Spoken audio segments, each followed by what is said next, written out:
Hello, ഞാൻ ഋഷ്ത. ഇതിൻ്റെ first on voice video ആണ്. ഫസ്റ്റ് വീഡിയോ ആയതുകൊണ്ട് തന്നെ എത്രത്തോളം അടിപൊളിയാണെന്നൊന്നും എനിക്കറിയില്ല. പക്ഷെ എന്തായാലും നിങ്ങൾ എന്നെ നല്ലോണം ഒന്ന് സപ്പോർട്ട് ചെയ്യണേ. പിന്നെ അതുപോലെ എന്തെങ്കിലും മിസ്റ്റേക്കോ കാര്യങ്ങളോ എൻ്റെ അടുത്ത് നിന്ന് വരുന്നുണ്ടെങ്കിൽ എന്നെ ഒന്ന് കമൻറ്റ് ചെയ്ത് പറയുകയും ചെയ്യണം. ഞാൻ ഏകദേശം ഒരു 6-7 വർഷമായിട്ട് ക്രാഫ്റ്റ് ചെയ്യുന്നുണ്ട്. അതിൽ തന്നെ ഞാൻ ഫസ്റ്റ് സ്റ്റാർട്ട് ചെയ്തത് എനിക്ക് തോന്നുന്നത് ഗ്ലാസ് പെയിൻറ്റ് വെച്ചിട്ടാണ്. അന്ന് അതിനെ പറ്റിയിട്ട് മാത്രമേ എനിക്ക് അറിയുന്നുണ്ടായിരുന്നുള്ളൂ. പക്ഷേ ഇന്നിപ്പോൾ എന്ന് പറഞ്ഞു കഴിഞ്ഞാൽ ഏകദേശം ക്രാഫ്റ്റിനെ പറ്റിയിട്ട് കുറേയൊക്കെ അറിയാം. എന്നാലും ഫുള്ളായിട്ടൊന്നും അറിയില്ല. പക്ഷേ ഒരുവിധം ഐറ്റംസിനും ഒരുവിധം സംഭവങ്ങളുടെ പേരും കാര്യങ്ങളൊക്കെ അറിയാം. അന്ന് പറഞ്ഞു കഴിഞ്ഞാൽ എനിക്ക് അതുപോലും അറിയില്ലായിരുന്നു. ഞാൻ ഗ്ലാസ് പെയിൻറ്റ് തന്നെ ഞാൻ എൻ്റെ ഒരു കസിൻ്റെ വീട്ടിൽ പോയി കണ്ടിട്ട് അങ്ങനെ അവരുടെ അടുത്ത് ചോദിച്ചിട്ട് ഞാൻ വാങ്ങിയ റേറ്റാണ്. ഇപ്പോൾ അൽഹംദുലില്ലാഹ് എൻ്റെ അടുത്ത് ഒരുപാട് ഐറ്റംസ് ഉണ്ട്. അതിലിപ്പോൾ കുറച്ച് ഐറ്റംസ് മാത്രമാണ് നിങ്ങൾ കാണുന്നത്.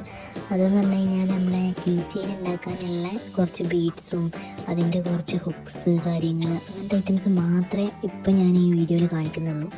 ബാക്കിയുള്ള എല്ലാ ഐറ്റംസിൻ്റെയും വീഡിയോസ് ഞാൻ അപ്ലോഡ് ചെയ്യണമെന്ന് വിചാരിക്കുന്നുണ്ട്. നിങ്ങൾക്കത് കാണാൻ ഇഷ്ടമാണെന്നുണ്ടെങ്കിൽ ഉറപ്പായിട്ട് ഈ വീഡിയോൻ്റെ താഴെ ഒന്ന് കമൻറ്റ് ചെയ്യണേ. അതുപോലെ എൻ്റെ അടുത്ത് കുറച്ച് ഞാനിതിന് മുന്നേ ചെയ്ത് വെച്ച കുറച്ച് ആർട്സിൻ്റെ കളക്ഷൻസ് ഉണ്ട്. അതായത് ടെക്സ്ചർ ആർട്ട്, പിന്നെ അതുപോലെ തന്നെ ഡ്രീം ക്യാച്ചർ, റെസിൻ ആർട്ടുകളൊക്കെ.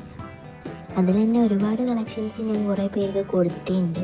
കുറച്ച് മാത്രമേ എൻ്റെ കയ്യിലുള്ളൂ. അതിൻ്റെ വീഡിയോസും കാര്യങ്ങളും ഞാൻ എന്ത് ചെയ്യുന്നുണ്ട്, ഞാൻ പെട്ടെന്ന് തന്നെ അപ്ലോഡ് ചെയ്യുന്നുണ്ട്. അപ്പോൾ ഞാൻ ഇന്ന് ഇത്ര വോയിസ് ഓവർ ചെയ്യുന്നുള്ളൂ. ഇനി ഒരുപാട് എൻ്റെ അടുത്തുള്ള കളക്ഷൻസിൻ്റെ വീഡിയോസും അതുപോലെ തന്നെ ട്യൂട്ടോറിയൽ വീഡിയോസൊക്കെ ആയിട്ട് ഞാൻ വരുന്നുണ്ട്. അപ്പോൾ എല്ലാവരും വെയിറ്റ് ചെയ്യുക. മാക്സിമം ഈ വീഡിയോ ഫുള്ളായിട്ട് കാണാൻ ശ്രമിക്കുക. എന്നിട്ട് എന്തൊക്കെയാണ് ഇതിൽ വന്ന മിസ്റ്റേക്കുകൾ, ഇനി എന്തൊക്കെയാണ് ഞാൻ മാറ്റങ്ങൾ വരുത്തേണ്ടത്, എങ്ങനെയൊക്കെ ചെയ്താലായിരിക്കും നന്നാവുക ഒന്ന് എനിക്ക് കമൻറ്റ് ചെയ്ത് പറഞ്ഞു തരണേ. ആരും ലൈക്ക് ചെയ്യാനും കമൻറ്റ് ചെയ്യാനൊന്നും മറന്നുവല്ലേ. പിന്നെ സബ്സ്ക്രൈബ് ബട്ടൺ പ്രത്യേകം പറയണമല്ലോ. അപ്പം എന്നാൽ ഓക്കെ, ബൈ.